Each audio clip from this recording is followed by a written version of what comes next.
Cette affaire de décharge illégale à Versainville, près de Falaise, on a découvert que 40 000 tonnes de déchets issus de broyage de voitures étaient enfouis sous le site d'une brocante.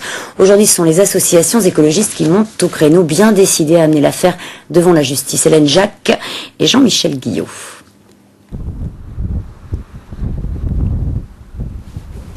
Ce qui devrait être prêt peut-être dans quelques secondes. Voilà, on peut regarder ce reportage sur cette décharge illégale de Versainville, reportage d'Hélène Vergne. Voici le terrain sous haute surveillance. C'est ici, à Versainville, sous le parking de cette brocante, que se trouvent les fameux RBA, résidus de broyage automobile. Résidus qui inquiètent les défenseurs de l'environnement. C'est René Hamel, de l'Observatoire régional de l'écologie, qui a déterré cette sombre affaire de décharge illégale. Vous avez des éléments plastiques, vous avez des éléments métalliques. C'est le produit fini du broyage, c'est ce qui doit être enfoui normalement en CSDU de classe 2.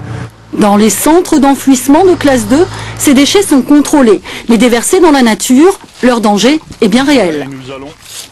C'est un danger pour la ressource en eau. À chaque fois qu'il va y avoir un lessivage d'eau météorique qui va traverser le gisement, vous retrouverez inévitablement en aval du site et dans la nappe, vous retrouverez ces éléments.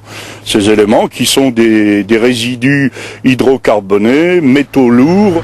Au total, 40 000 tonnes de déchets seraient enfouis ici, l'équivalent d'un terrain de foot sur 7 mètres de profondeur. La DRIR est venue faire des prélèvements, l'enquête est en cours. Le responsable de la brocante, lui, se dédouane. En 2002, il a fait appel à GDE pour emblayer son terrain.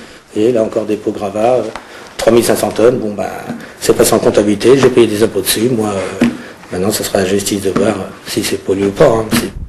Curieusement, une société suisse vient de lui racheter son affaire au moment même où était rendue publique la contamination du site. GDE est seul sur le département à traiter ces fameux RBA. Joint par téléphone, GDE déclare qu'une enquête interne est en cours et que si jamais la responsabilité de GDE est établie, GDE assumera le problème.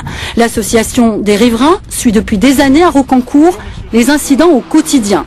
Organisés en collectif, les défenseurs de l'environnement vont donc saisir la justice pour porter plainte pour mise en danger d'autrui à Versainville.